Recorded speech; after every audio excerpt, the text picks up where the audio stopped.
Hello students, welcome to my YouTube channel. ଗୁରୁ ଦିବସ ପାଇଁ ଶ୍ରେଷ୍ଠ ଭାଷଣ। ମାନ୍ୟବର ସଭାପତି ମହୋଦୟ, ପୂଜ୍ୟ ପୂଜକ, ଆଦରଣୀୟ ଗୁରୁଜୀ ଗୁରୁମା ଏବଂ ମୋର ସ୍ନେହର ସହପାଠୀ ଭାଇ ଓ ଭଉଣୀମାନେ, ସର୍ବପ୍ରଥମେ ଆପଣ ସମସ୍ତଙ୍କୁ ମୋର ଭକ୍ତିପୂର୍ଣ୍ଣ ପ୍ରଣାମ।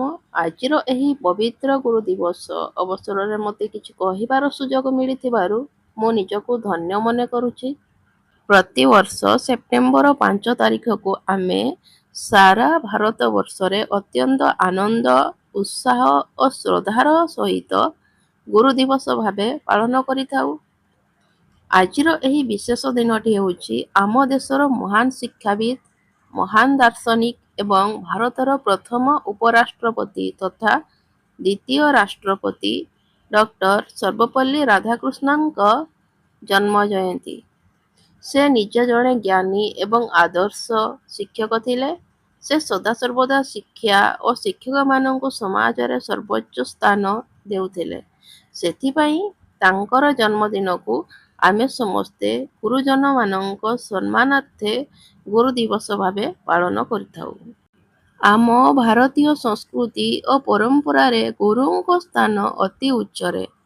ଆମର ଶାସ୍ତ୍ରରେ କୁହାଯାଇଛି, ଗୁରୁ ବ୍ରହ୍ମା ଗୁରୁ ବିଷ୍ଣୁ ଗୁରୁଦେବ ମହେଶ୍ୱର, ଗୁରୁ ସାକ୍ଷାତ୍ ପରଂ ବ୍ରହ୍ମ ତସ୍ମୈ ଶ୍ରୀ ଗୁରୁବେ ନମଃ।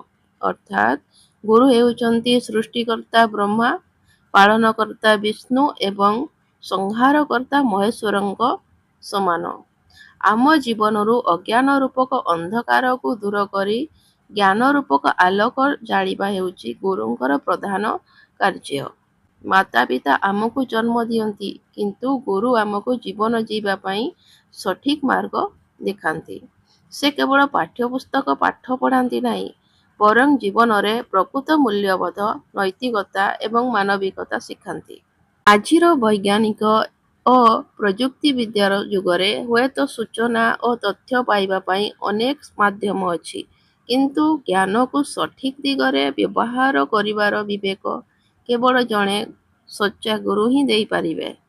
ଜଣେ ଶିକ୍ଷକ ହେଉଛନ୍ତି କୁମ୍ଭାର ସଦୃଶ, ଯିଏ କଞ୍ଚା ମାଟିକୁ ଗଢ଼ି ସୁନ୍ଦର କଳସ ପ୍ରସ୍ତୁତ କରନ୍ତି। ଜଣେ ଶିକ୍ଷକ ହେଉଛନ୍ତି ଜଳନ୍ତା ଦୀପ ସଦୃଶ, ଯିଏ ନିଜେ ଜଳି ଅନ୍ୟଙ୍କ ଜୀବନରେ ଆଲୋକ ଭରି ଦିଅନ୍ତି। ଦେଶର ଭବିଷ୍ୟତ ଶ୍ରେଣୀଗୃହ ଭିତରେ ହିଁ ନିର୍ମାଣ ହୋଇଥାଏ। ଡାକ୍ତର, ଇଞ୍ଜିନିୟର, ବୈଜ୍ଞାନିକ, ସୈନିକ କିମ୍ବା ରାଜନେତା ପ୍ରତ୍ୟେକ ନାଗରିକଙ୍କୁ ଗଢ଼ିବାରେ ଜଣେ ଶିକ୍ଷକଙ୍କର ପ୍ରତ୍ୟକ୍ଷ ଓ ପରୋକ୍ଷ ଯୋଗଦାନ ରହିଥାଏ। ସେଥିପାଇଁ ଜଣେ ଶିକ୍ଷକଙ୍କ ଭୂମିକା କେବଳ ଶିକ୍ଷାଦାନରେ ସୀମିତ ନୁହେଁ, ବରଂ ଏକ ସମୃଦ୍ଧ ଓ ନୀତିନିଷ୍ଠ ସମାଜ ଗଠନରେ ଅତ୍ୟନ୍ତ ଗୁରୁତ୍ୱପୂର୍ଣ୍ଣ।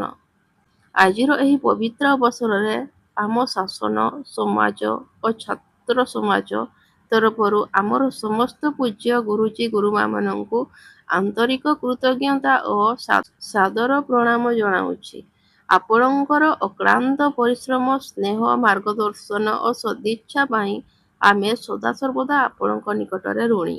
ଆସନ୍ତୁ ଆଜିର ଦିନରେ ଆମେ ଶପଥ ନେବା ଯେ ଆମେ ସଦାବେଳେ ଆମ ଗୁରୁଜନମାନଙ୍କୁ ସମ୍ମାନ ଦେବା, ତାଙ୍କ ଦେଖାଇଥିବା ସତ୍ମାର୍ଗରେ ଚାଲିବା ଏବଂ ଜଣେ ଜଣେ ସୁନାଗରିକ ହୋଇ ଦେଶ ଓ ସମାଜର ନାମ ରଖିବା।